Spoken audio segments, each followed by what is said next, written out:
Hey guys, NCSFan001 here, and this is the guide for the last challenge in all of Just Cause 3. This is the challenge for the Bavarium Sea Heist. This challenge is going to require you to score 40,000 points in whatever this challenge is called. I can't remember the exact name of it.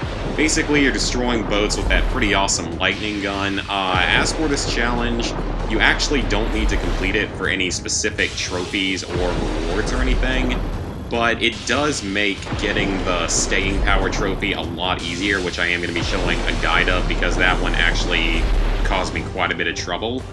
So the strategy for this is you got to stay really high in the air, and that's your best bet to firing downward. And you want to hit the patrol boats and the larger boats, like I can't remember what they're called, but you want to hit the patrol boats, the large boats, and the helicopters. The helicopters are worth 8,000 points, so make absolutely sure to focus on them. And don't miss like I did there. They can take a bit of shooting to get used to, though. Another good strategy is you may want to try to do this a couple of times and get a lower number of gears, because that'll unlock some of the gear mods, because you actually unlock 5 different gear mods, one for each gear you get, which is pretty awesome that you actually get quite a few different rewards. So with that, you're definitely going to want to try to get a couple of gears on your first couple runs, and then you really go for the high score, because 40,000 is a little tricky to get, depending. I think it's the same spawns of boats and helicopters every time, which is good, but it still takes some time because you have to figure out where they all spawn at and where the best boats spawn at, stuff like that. So I also just want to take a minute and give my sort of afterthoughts on this whole game now that the entire game is out.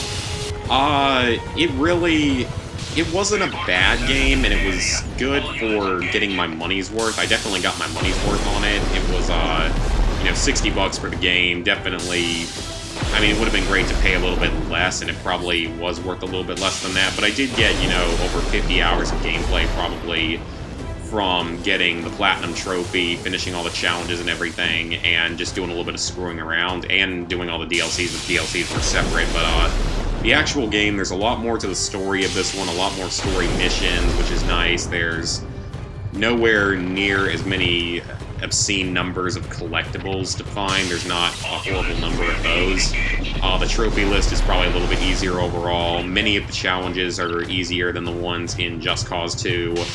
But I just feel like the map is a lot less memorable and a lot less expansive, and even a lot less detailed than Just Cause 2.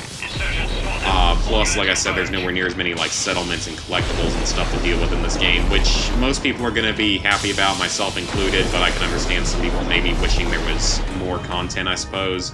More stuff that you could really go around and do.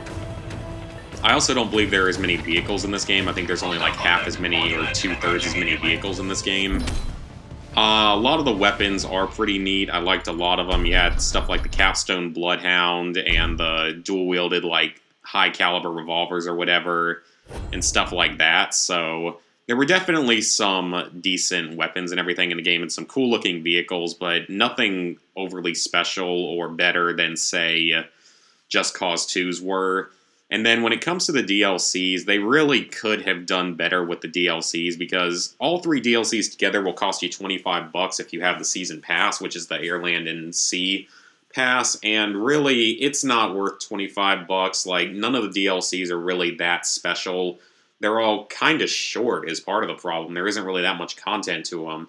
And yes, each of them nets you at least one really cool new item, but overall, it's not quite worth it. There just isn't too much to them, because they each only have 2 or 3 story missions and a few locations to clear out. Between them, I would say the Sky Fortress might be the best one to get, just because it gives you the Bavarium-powered wingsuit, which is epic.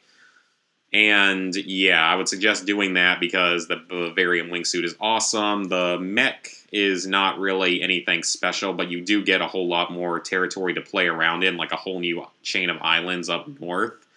And then this last one, the Bavarium Sea Heist, the boat is really cool, and the lightning gun is hard to beat.